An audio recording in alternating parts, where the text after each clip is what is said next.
joining us today. I'm Angie Kronenberg, the president of INCOMPAS, and I'm happy to have with me Paroma Sanyal, a principal of the Brattle Group and former chief economist of the FCC's Wireless Bureau, to discuss their new paper entitled The Economics of Universal Service Fund Reform. I'm going to first provide you some background on INCOMPAS, our work in addressing the digital divide, including the Affordable Connectivity Program and the Federal Universal Service Fund. Paroma will then present the main findings of their new paper. I have some questions for her, and then I'll turn to questions from the audience, so please send those in. INCOMPAS is the leading trade association advocating for competition and innovation in the communications marketplace. We represent competitive broadband companies that are building the networks of the future, including fiber, fixed wireless, mobile, and satellite networks. We also represent the leading internet companies that are offering online content, cloud, and streaming services who are driving consumer and business demand for more robust broadband. All of INCOMPAS's members are investing in network connectivity, and they are bringing more choice and innovation, better customer service, lower prices, and faster speeds to customers across the nation. The recent influx of tens of billions of congressionally appropriated dollars to help fund broadband deployment and affordability are critical to addressing the digital divide in our nation. And INCOMPAS and its members are participating in the competitively driven programs such as the Capital Projects Fund and the Middle Mile program that are well underway. And we're looking to the BEAD program to deliver more last mile connectivity to unserved and underserved areas across the country. INCOMPAS members are also participating in the Affordable Connectivity Program, which offers a subsidy to low-income households to purchase broadband internet service. The ACP currently has over 20 million households, and it's critical to addressing the digital divide by making sure everyone can get connected and stay connected, no matter their income level. INCOMPAS and its members support Congress providing additional funding to ensure the ACP can continue well into the future. Current estimates are that the program will run out of funding next spring, and we're urging action this year before providers will need to give ACP customers notice of the subsidy ending for Congress to extend the program well into the future. We fear that ACP customers will cancel their broadband service because they cannot afford the monthly rate without the ACP subsidy. The ACP is important in supporting the deployment case of building to everyone. One study shows that the cost to deploy can decrease as much as 25%. And the ACP helps ensure that the deployment money in the congressional programs, including the BEAD program, will work more efficiently and effectively so that all consumers can purchase the broadband connectivity that is being delivered through the deployment programs. The benefits of connecting everyone are well documented. It leads to increased employment rates and earnings, creating more than $2,200 in economic benefits for low-income households. It also lowers the cost of providing healthcare through greater use of telehealth services of up to $141 per visit. This reduces the strain on the healthcare systems and the number of unnecessary emergency room visits by 19%. INCOMPAS and its members are working really hard to educate Congress on the benefits of the ACP so that more funding is allocated.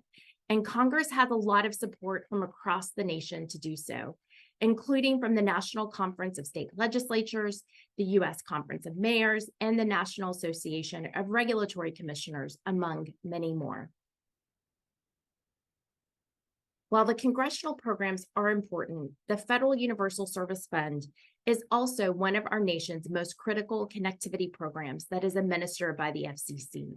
It was instituted by Congress in the Telecom Act of 1996 to ensure that everyone has access to affordable telecom services, and the USF's programs have been modernized to now support broadband availability and affordability based on the recommendations in the FCC's National Broadband Plan in 2010.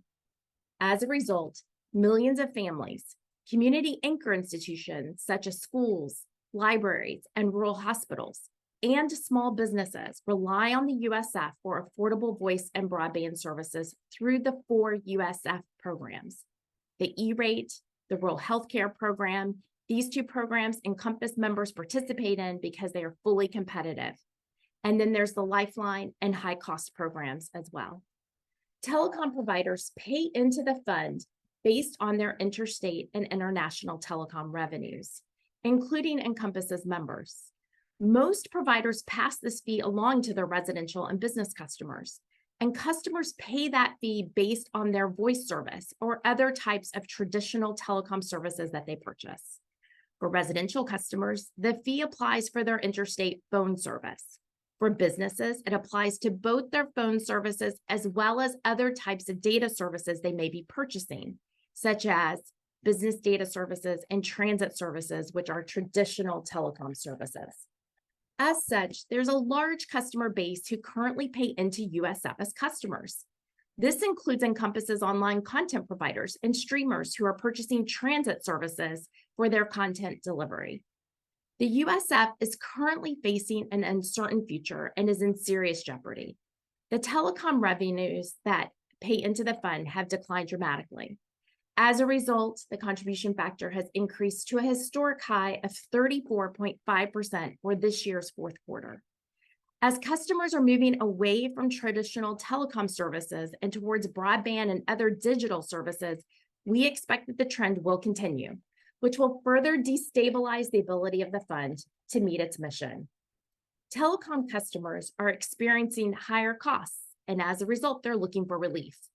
Providers are trying to help their customers manage these increased costs, but we need the FCC's help. And there is a path for the FCC to address the high contribution factor today based on its current jurisdiction. There also are concerns that customers are now looking to avoid the fee altogether and looking for other services that don't have to pay the USF fee. This is a market distorting impact that can have dire consequences for a fund that already is experiencing a significantly declining revenue base. Providers also are incented to allocate more of their revenues to non-accessible services. INCOMPAS, along with other organizations such as NTCA, the Rural Broadband Coalition, Shelby, the School Healthcare Library Coalition, and Public Knowledge have long worked on a collaborative effort to offer political and substantive support for the FCC to move forward with USF contribution reform. The US Forward Coalition has over 340 organizations that have called on the FCC to expand the contribution base to address the declining revenue base and the rising factor. The US Forward report, written by Carol Maddie, a USF expert and former senior FCC official, recommended that the contribution base be expanded to include broadband internet access service revenues. The FCC also is facing litigation in several federal courts that stem from the high contribution factor, now questioning the lawfulness of the USF. There could be an adverse decision that may require Congress to intervene, and there is an effort in the Senate by Chairman Lujan, Ranking Member Thune, and other committee members to review the USF and consider an update to it. They recently requested comments from the public and had an overwhelming response. The FCC also prepared its Future of USF report for Congress last year as required by the Infrastructure Act.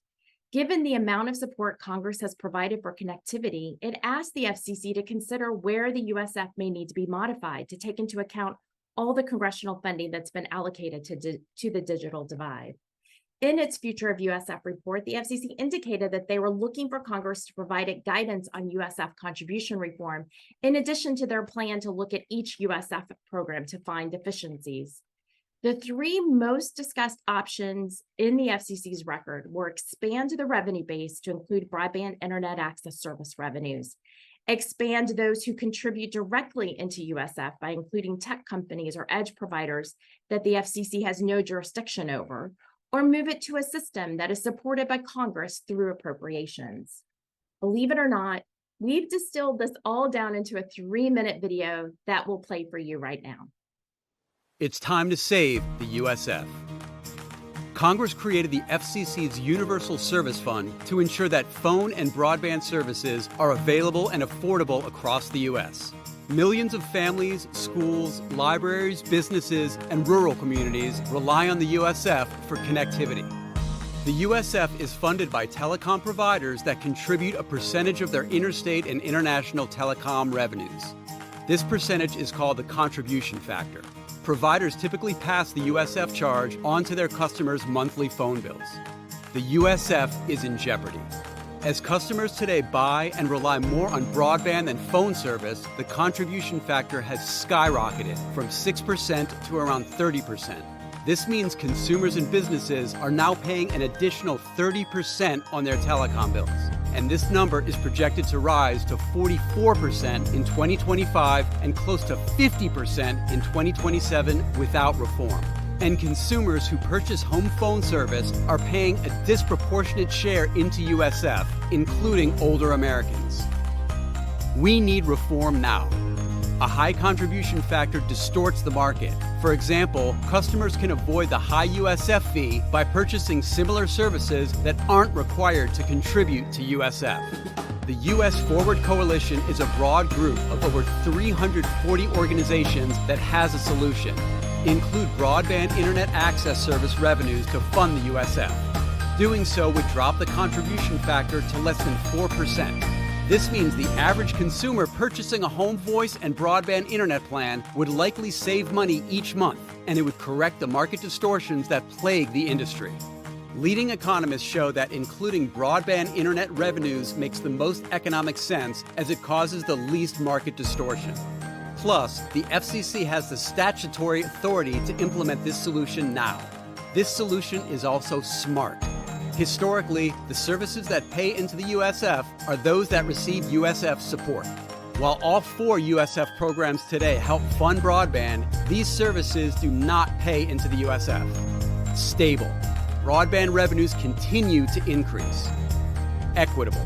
Consumers that rely on phone services will likely save money and be treated more fairly.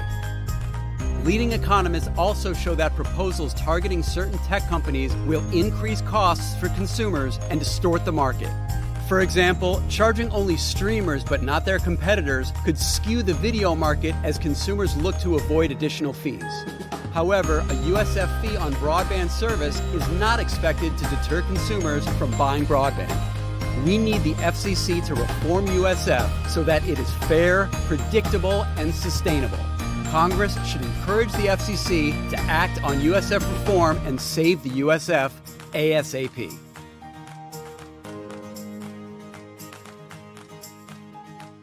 Thank you. In addition to this video, we also thought it was important to dig deeper into the most economically efficient way to approach contribution reform.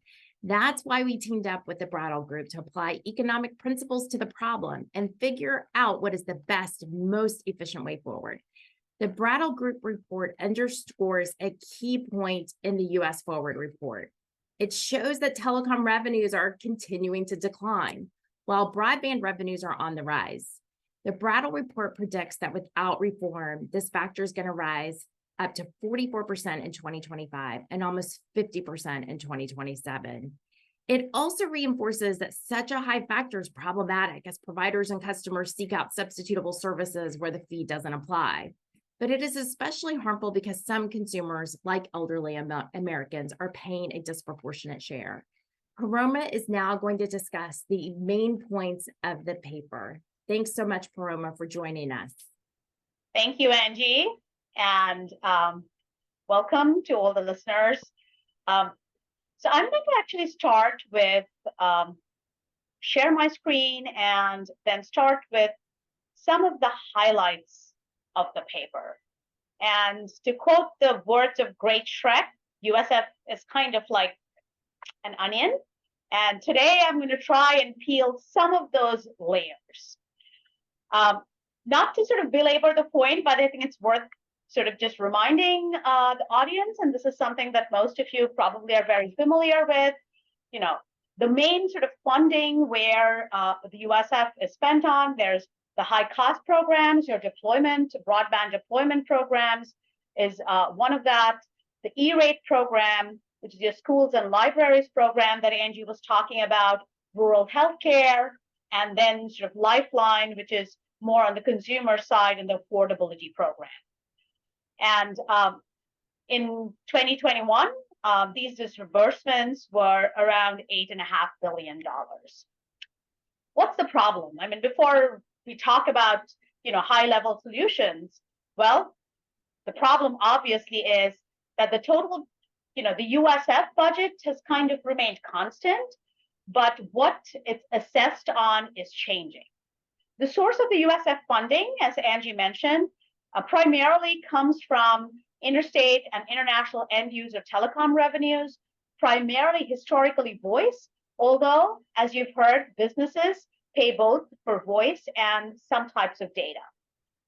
The problem facing the US currently is that there's that the base on which this is assessed, the fee is assessed, is declining because voice revenues are declining. And this has caused the contribution factor to increase significantly. And since a picture is worth 1,000 words, this is what the problem looks like today, right? And it's that gap that has become a problem. And that's what this paper is all about. How do you bring that gap down? That is, as you increase the contribution base, that factor obviously will go down. That's like, pure arithmetic. And that's what we are going to talk about. But before I know Angie has a lot of questions, but before that, let me give you just spoiler alerts. And for some of you who may want to leave earlier, some of the main findings of the paper. So what are some of the main findings? Of course, as we said, and you saw that the contribution factor is really large. Currently, it's 34.5% of revenues. And you can just imagine what happens when you impose that on a customer bill, right? I mean, we wouldn't think of paying a 34.5% tax when you go and buy coffee in Starbucks. And that's precisely the problem. It's just out of line in terms of fees that are paid. And not only that, in our report, we predict that this revenue is going to go up to as much as this fee is going to go up as much as 50% in the next 5 years. And that cannot be a sustainable solution. So to do that, we look at some of the economically defensible strategies for reforming this. And the 3 key principles that we will talk about today are things like, what is the least distortionary way of tackling this problem? We find that given the solution that we are proposing, the contribution factor can come down from a very high level of 34.5% to less than 4%. And also that consumers are likely not to face a very significant price increase from their bills. In fact, depending on the types of services they consume, their bills will actually come down. Okay, thank you, Paroma, for that overview. So I know we have a very diverse audience with different levels of knowledge about what the USF is, what its history is, exactly how it's funding, and the really big issues that it's facing today. Describe to us, in your review of the USF, how you are assessing it and what those big issues are that it faces in order for it to be sustainable and continue. Thanks, Angie. So I think with that, let's begin with some of the implications. We've heard what the problem is, and Angie alluded to some of the implications of this problem of having a very high contribution factor. Well, first, something that's obvious is, of course, it's burdensome to residential customers to pay this very high fee for their voice services. But there are other distortions that might not immediately come to mind, and those are on behavior of various firms, right? If you are a firm that's providing voice telecommunication service, you might be actually tempted to shift away from traditional voice services. And this could potentially actually result in a decline of availability. Now, remember, the reason USF was started for universal connectivity. And this high contribution factor might actually undermine the very basis for why USF was started. And that cannot be sort of the right sort of frame to see this in. So obviously there needs to be a solution. The other type of distortion, and this is something that we see sort of in the mobile context, is the reclassification. Since the fees are imposed on voice revenues, telecommunication providers might reclassify their services from voice to data. That also is a distortion in the market. The last thing to keep in mind as we go through it is ultimately, USF was built for connecting all customers, particularly the underserved customers in the rural areas. And at the rate of the high contribution factor, affordability is becoming a concern. And therefore, something needs to be done so that the voice remains affordable. And what I'm going to talk about for the next slide is how to achieve this. Great. Yeah, please, if you were starting, how to go about reforming USF, what are the basic economic principles that you'd be using to set up the USF in a way that ensures it's not market distorting and that it is sustainable for the future? Yes.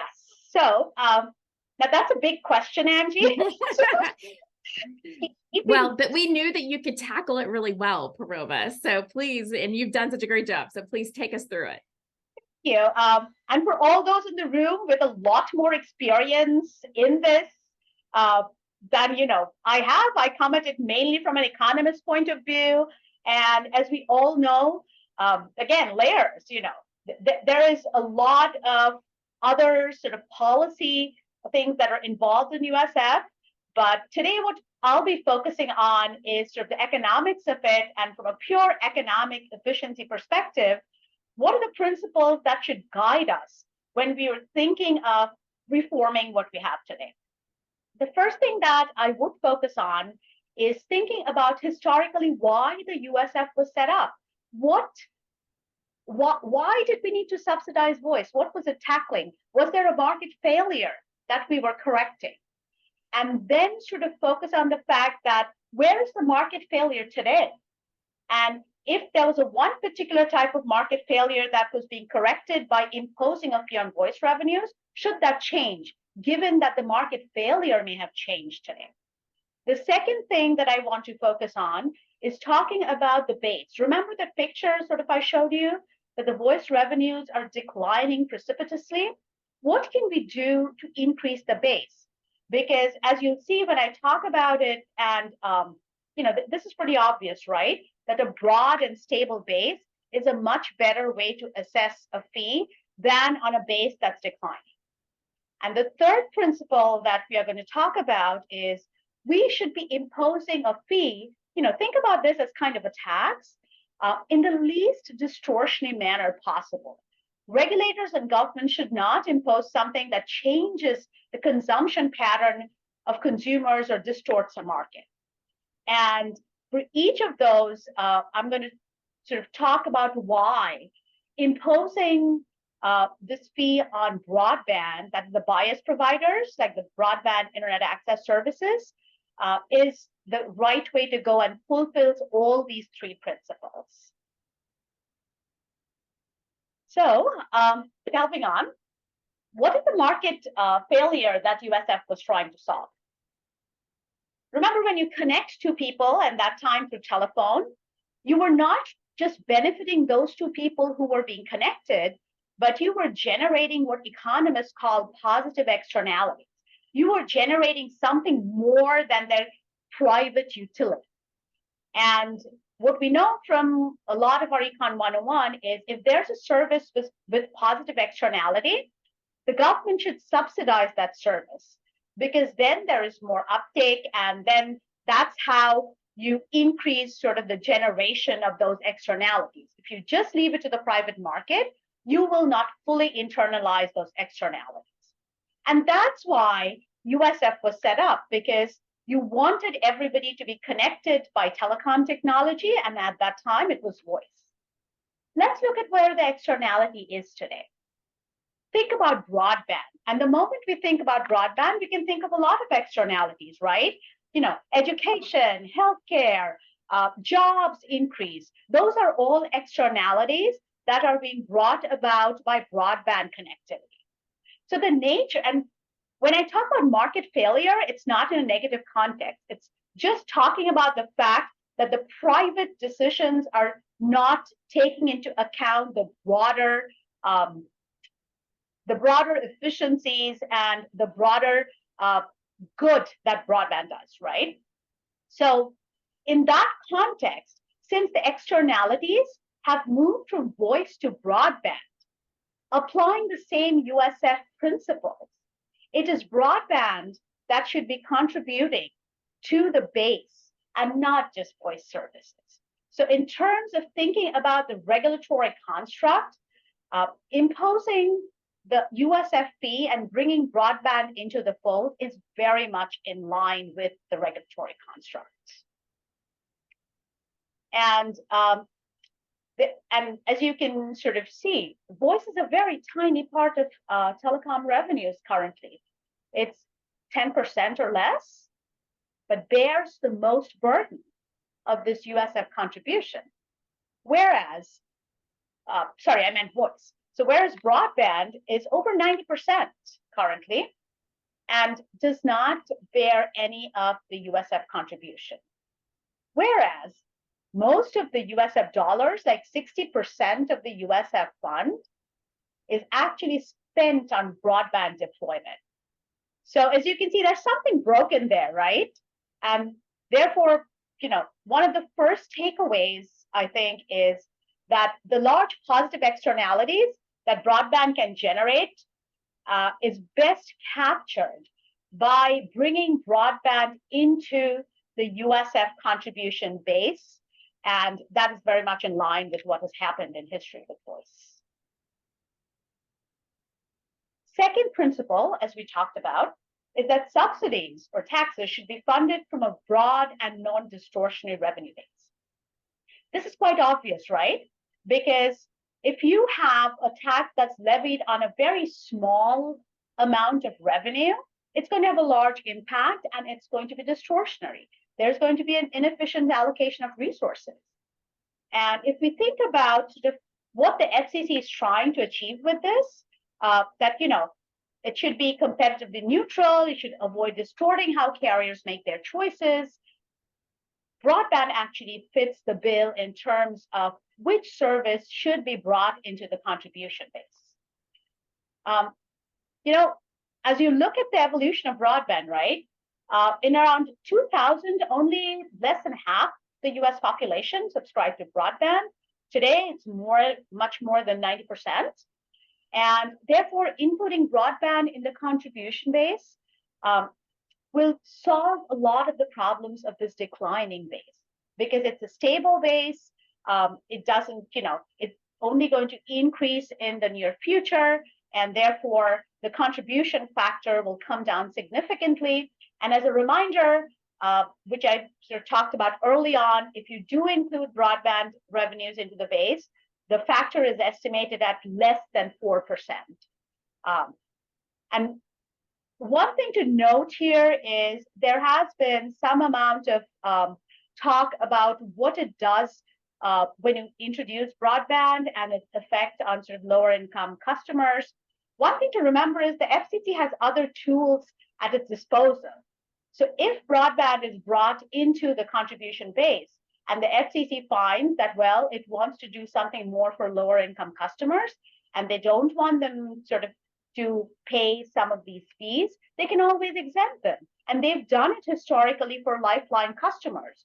So we should not conflate the two things about the composition of who pays into it and how it affects sort of, the lower income or maybe the rural customers versus broadly in terms of economic efficiency, which is the best way to impose this fee, and that's least distortionary.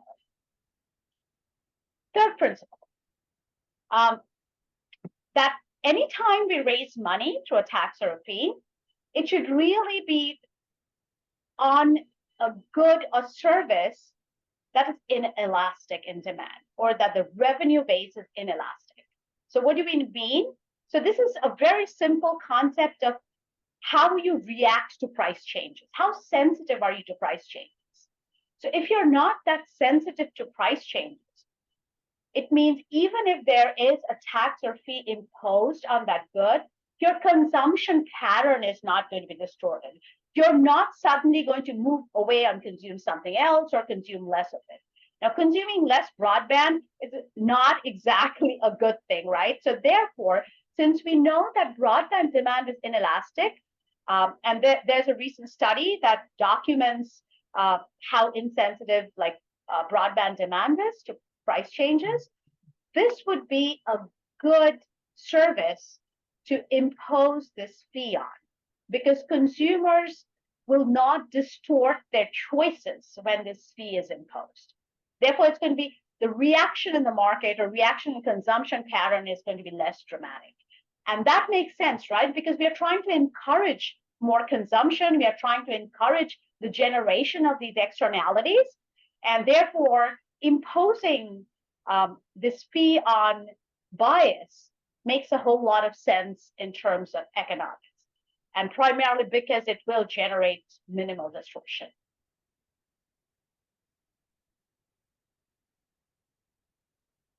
Great. Thank you, Paroma. It's really such a fascinating topic. And it's not often that we have an opportunity, right, to look at a system and think about ways to modify it so that it reflects the modern realities.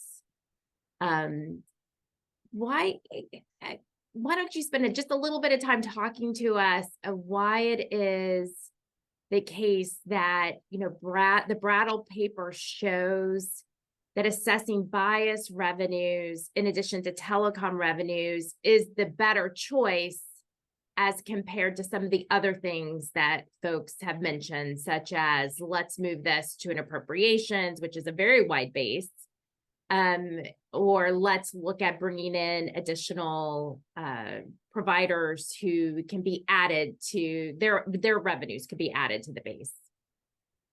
Great. Thanks, Angie. So let me start with the bias part of your question. One thing that's interesting is you mentioned appropriations, right? Of course, in terms of the principles that I laid out, the most broad-based, the least distortionary, you would think appropriations would be the best choice. In a world which was completely stable and there was no uncertainty about appropriations, it might have been a good choice. But we all know that appropriations are not exactly, they don't have long-term stability. So as a provider, if you're thinking about your incentives to invest in the market and in the next 5 years, how you're going to deploy to these underserved rural areas, it does not make for a very good business plan if you're thinking, oh my God, next year, am I going to get this support to deploy this kind of network, or am I not? So in theory, appropriations is a great idea, but in practice, it probably is not going to work. And that is why bias is sort of the next broadest. So if we were setting up, a step function, after appropriations, if you're trying to think of what's the next broadest thing, apart from all the externalities, just the next broadest revenue base, that would be least distortionary, that would be bias revenues. Yeah. And it's interesting that you're talking about, from the perspective of those providers who may be in one of the programs, like the high cost program, being able to plan. But 3 of the programs are affordable programs. So, one of them is E-rate. That's what schools and libraries rely on. The other one is rural healthcare. That's what rural hospitals and healthcare facilities are relying upon. So they need certainty too, right? That they're going to be able to purchase the services that they need in order to deliver care to patients, in order to deliver education, right? To library patrons as well as to school children. I think that's a really important point. On one side, we're talking about closing the digital equity gap. We are trying to sort of make sure that we roll out as many programs, we close the homework gap. And as you rightly pointed out, one of the big things of USF is, say, the education and the E-rate program. And having to guess about what your school funding for broadband is next year cannot be the right way to close the gap. And of course, suffice to say, healthcare is one of those basic necessities, and sort of USF is one of the very important ways that supports sort of the rural part of a lot of these healthcare initiatives. Yeah, and very little of the congressionally appropriated dollars are going to be able to address those affordability needs that are annual needs. So I think that's just so important for this audience to understand. Thanks, Angie. No, that's exactly right. And anytime you talk about assessing a fee or a tax and bringing new customers into that base, one of the things we, of course, are all concerned about is what is the potential price increase that these consumers are going to face, and what is the concern there? I'm going to talk a little bit about it, not in too much detail, just sort of touch on the fact that on one hand, yes, for certain consumers, you may see a small price increase. However, there are always more sides to a story than one. And depending on the types of services consumers actually consume, we estimate almost like 40 million households will likely save money from bringing broadband into the contribution base. And on the face of it, that might seem a little contradictory. So let's see what I'm talking about here. So the very small example, and just remember, this is like an average for high income versus low income consumers. You'll end up with very sort of different numbers. So think about, a household with or a consumer with a $70 a monthly bill for broadband and a contribution factor of like 3.7%. And that's the contribution factor we've estimated will happen if you bring the biased revenues into the contribution base. And Paroma, why did y'all pick $70 as your starting position here for what consumers are paying or we're paying for their broadband? So that's the average, Angie. And actually, that's a very good point to remember, because if consumers are paying a much lower sort of amount, obviously their fee imposed is going to be much lower. And again, if they're Lifeline customers, they're exempt from it. So there's already a mechanism built in to shield some of those vulnerable customers. So on that average, $70 monthly bill with the contribution factor, a consumer would pay like slightly over $2.50 a month, right? But what if the consumer was also consuming a voice service? They were also subscribing to it. Say it's $20, again, the average of a voice service. And I won't go into why, but approximately about $13 of that bill is subject to USF. And if you do that at the current rate of 34.5%, they are paying a whopping $4.50 on that bill. What happens if you have a 3.7% USF fee? You bring that down to 50 cents. And we can all do the math, right? Given sort of, what they're paying now versus what they're going to pay, even if broadband is brought into the contribution base, they save $4 per month. And, the net effect when you take the increase and the decrease together is a net savings of around $1.40. And, this savings you'll see, can be greater depending on, how much you're paying for your voice services, or, for the lower income consumers, it's going to be sort of they pay a very small amount. And also the FCC, as I said, has other regulatory tools to shield those customers. Even for ACP customers, if the argument is, oh, if you bring broadband into the fold, all these customers who are lower income now enrolled to ACP will have to pay higher. Not necessarily true. The FCC does have tools so that they're shielded. So the price impact, Angie, is not going to be the huge sort of elephant in the room that people are talking about. A lot of consumers are actually going to save money under this scheme. Well, and that does seem to be one of the issues that the FCC had in their Future of USF report. They're concerned about what it means price impact. And I think it's important that you're noting the price impact on the traditional telecom services, which also is going to address the potential for market distortion that's happening right now too. Exactly. And it's worth noting that you'll see the same effect in mobile when you include sort of broadband. So it's across the board. And therefore, I think one needs to sort of see this in a holistic manner and not just see one part where the fee is assessed, but what's happening to all those other parts and consumers who are now sort of unfairly paying and a huge burden and paying Yeah. a fee. Okay, so this has been great, but there is another elephant in the room, and that is, there have been a number of parties who've been talking about expanding the base even further beyond traditional telecom and broadband providers who are the ones that get the benefits directly from the USF, right? And saying, the FCC, Congress should consider expanding the base even further beyond those providers to look at online content, tech companies, what sometimes the FCC refers to as edge providers that they don't currently have jurisdiction over. So that would require an act of Congress. I know y'all looked at this aspect of it too. So walk us through your findings about why it is that that is not the appropriate way to be thinking about and doing USF reform. Thanks, Angie. So that's sort of the other part of the story, right? There are alternative proposals, and we have taken a fairly close look at them, and sort of proposals kind of fall into, I would say, two kinds of categories. One is some of them justify, bringing in sort of arbitrary sort of edge providers and entities, and video streaming, digital advertising, cloud services, what have you. And then there's also, proposals that talk about why sort of the inclusion of edge providers will internalize sort of the externality, kind of borrowing sort of the narrative from US that I talked about, and then applying it to edge providers.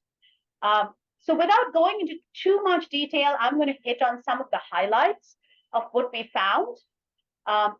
When we looked at these, there were three strands of arguments that these sort of papers seem to make. One is, the almost naive belief that if you increase the fees or impose a fee on these edge providers or other providers, consumers are somehow shielded from any kind of price increase.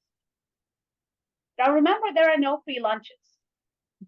It could be a more or less price or whatever price increase depending on demand elasticities. However, there will be some price effect when you impose this fee on some kind of new downstream entity.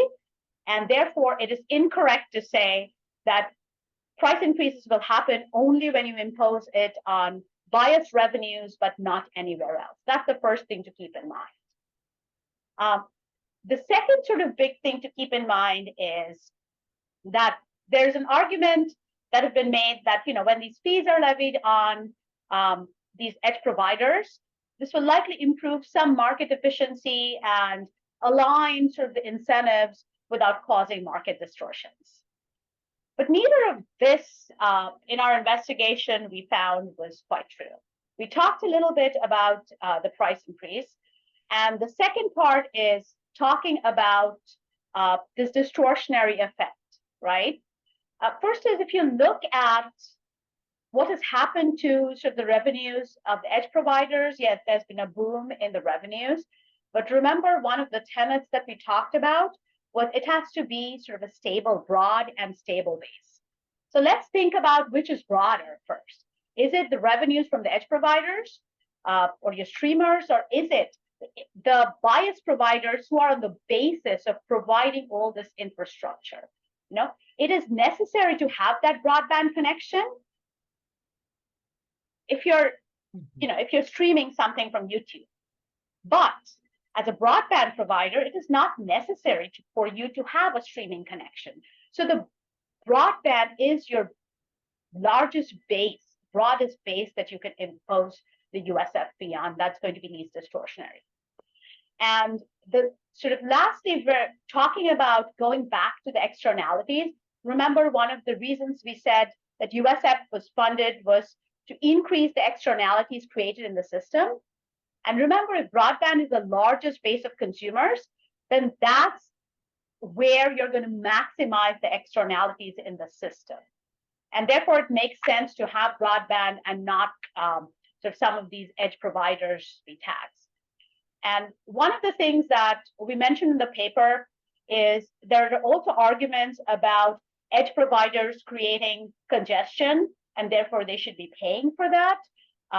One of the things that we've discussed in our paper is that there are other market mechanisms like bargaining solutions that can actually tackle that problem, and that the FCC as a regulatory agency does not need to get into this because there are market mechanisms that will solve it. We see it now in terms of some of the CDNs and how they are being used, that is the content delivery networks, and therefore there are mechanisms already that can tackle that part. And given sort of our assessment, Angie, I think where we come out is that ultimately it is sort of bias that seems to win in terms of all the three economic principles that we talked about.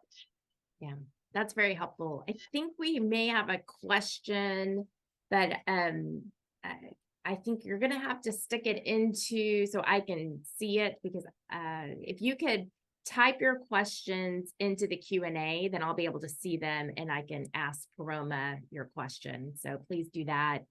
In the meantime, I was going back and looking at what the FCC reported on with respect to their monitoring report on USF that they do annually. And it's actually an exercise that the FCC does, but it's a joint effort with the Joint Board on Universal Service. So that's also made up with state commissioners.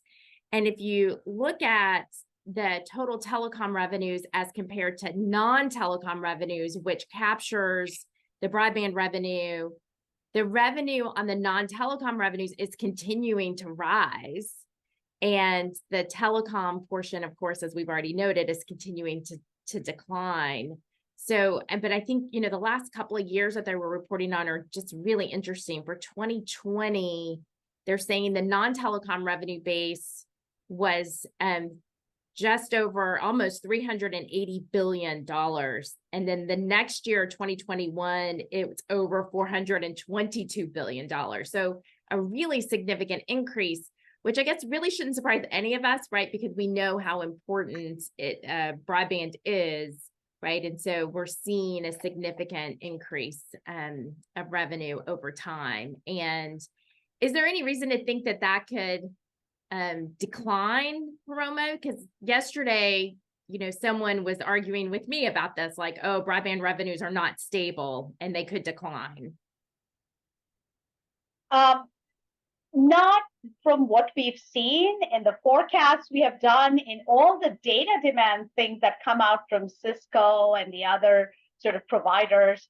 It seems like a one-way street. Demand is continually increasing. So I would be hard pressed to say that it would not go up. Can there be small bumps? Yes, maybe.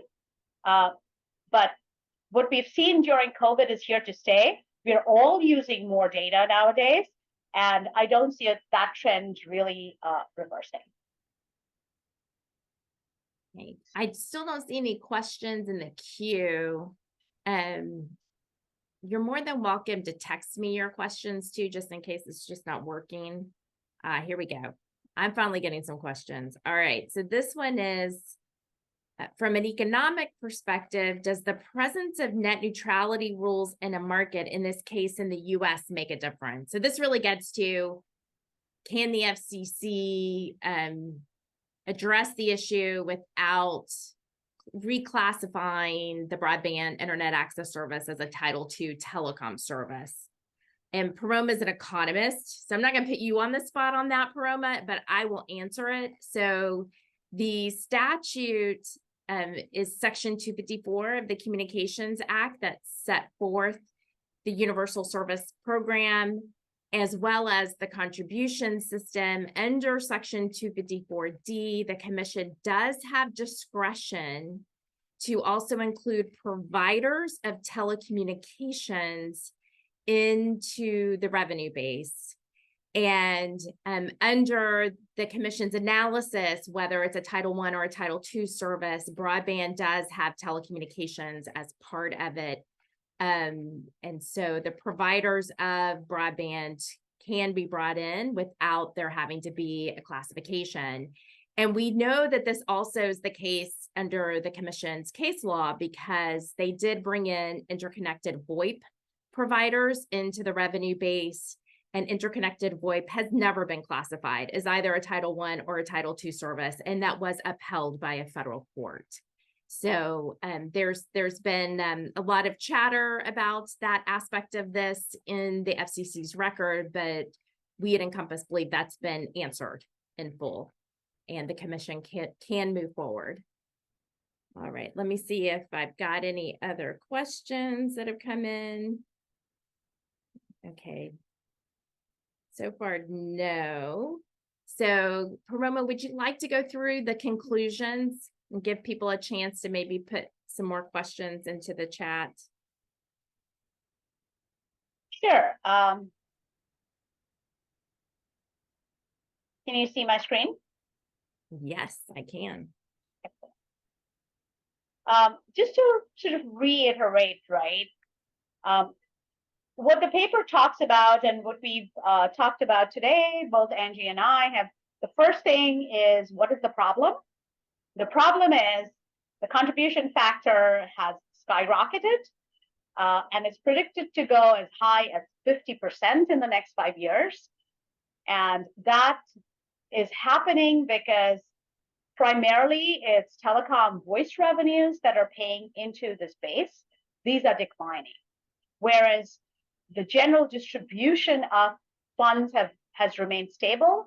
That's created this gap between the two. And therefore, the current USF contribution base is narrow and is distortionary because only voice pays for it. The 3 economic principles outlined in the Brattle paper first talks about internalizing any positive externalities. That is, broadband causes a lot of good positive externalities. And according to USF principles, this is a service that should be subsidized and, is being subsidized in terms of deployment and other affordability sort of things. And therefore, this is the service that should be included in the contribution base, going back to the historical regulatory compact that, is said there in the USF rules.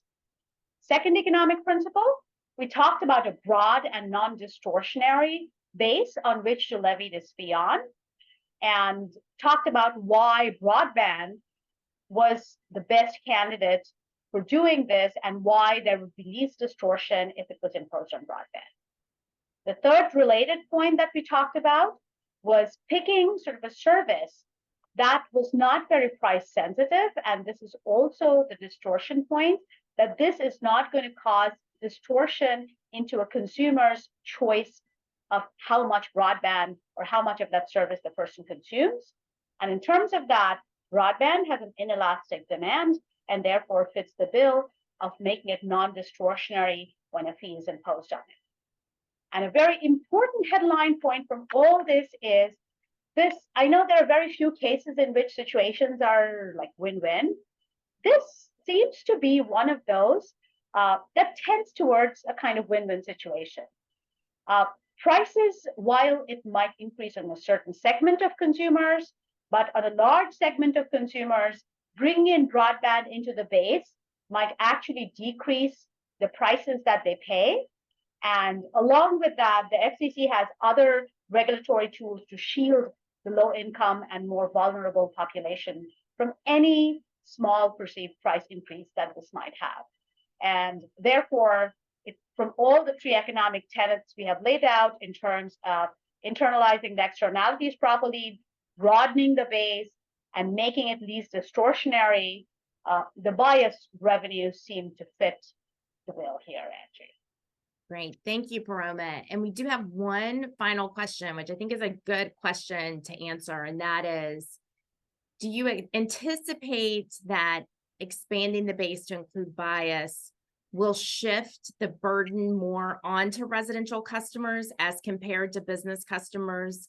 You seemed to be suggesting earlier that we didn't expect that that would happen. Could you explain why that is? Because there are some who believe that we'll see a shift to residential customers, carrying the weight of USF proportionate to businesses. So explain your perspective there, Paroma. Yeah, I do think that's an excellent question. And that is something I probably should have touched on earlier when talking about the price changes. Very simply, businesses pay a lot more in terms of their broadband connectivity than consumers do.